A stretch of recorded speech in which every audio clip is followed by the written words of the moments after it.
किंवा कधी पंढरपूरला गेलेच नाही अशा भाविकांसाठी जगद्गुरु तुकोबारांनी अभंग केलेला आहे. विठाला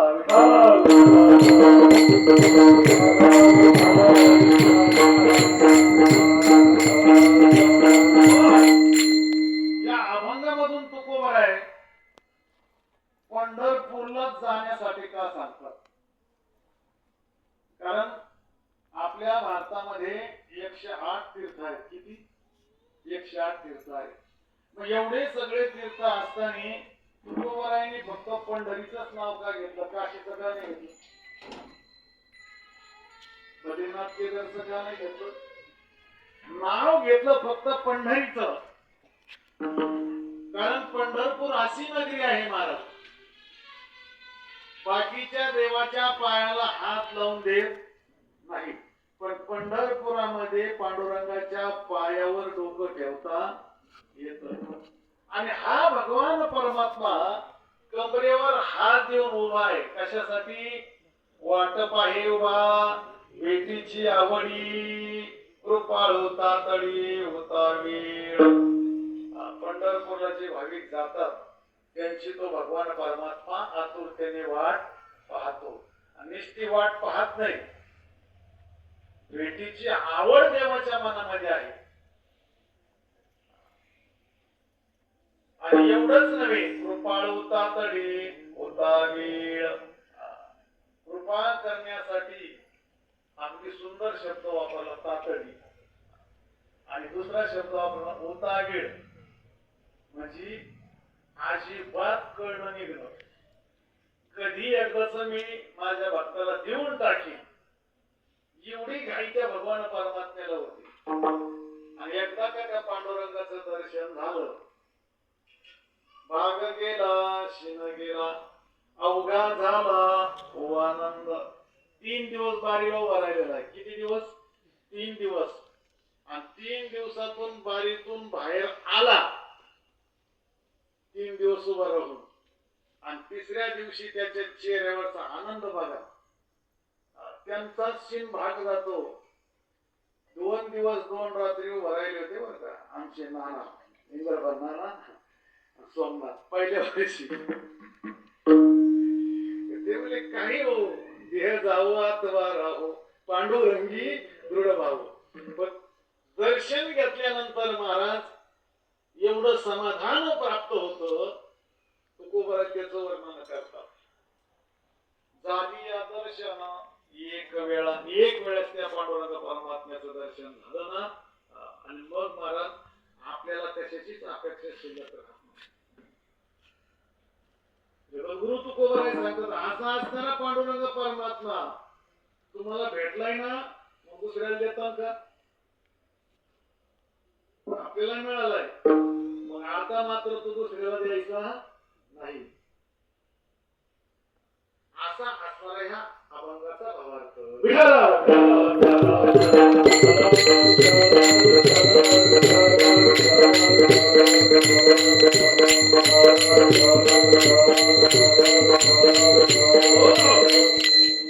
आपण सर्वजण ज्या भगवान पांडुरंग परमात्म्याच्या भेटीसाठी निघालेला आहोत महाराज, तोच भगवान परमात्मा जर ज्या ठिकाणी कीर्तन आहे, ज्या ठिकाणी प्रवचन आहे, ज्या ठिकाणी महाराज विण्याचा स्वर, काळाचा नाद आणि पापवाची थाप त्या भगवंताने ऐकली, ऐकू गेली पाहिजे. भगवान परमात्म्याने ती थाप ऐकली आणि मग मात्र भगवान परमात्मा पंढरी नगरीमध्ये राहत नाही, भगवान परमात्मा वाटेफळ मध्ये आणि खैरे बाबांच्या घरी आल्याशिवाय राहणार नाही.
पांडुरंगा करू प्रथम नमन दुसरे चरण संताचिया त्यांच्या कृपादानी कथेचा विस्तारू बाबाजी सद्गुरु दास तुका ओम नमो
ज्ञानेश्वरा करुणा करा दयाळा तुमचा अनुग्रह लादलो पावन झालो चराचरी ओम नमो जी आद्या वेद प्रतिपाद्या जय जय श्री संवेद्या आत्मरूपा जयंती केली स्मरण होय सकळ विद्येचे अधिकरण तेच वंदू श्री गुरुचरण ते नमस्कारुनी आता विठाला विठाला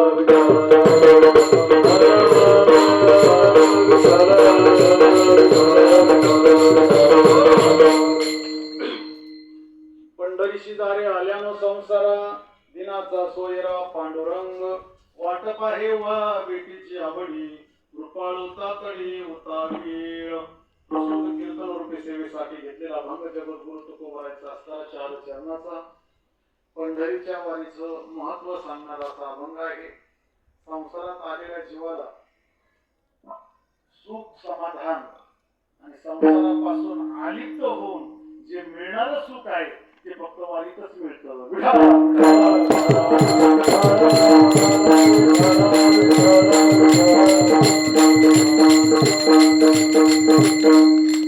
मला एक सांगा, वारी सुईची असावा का अवस्थेची असावा? अवस्थेची.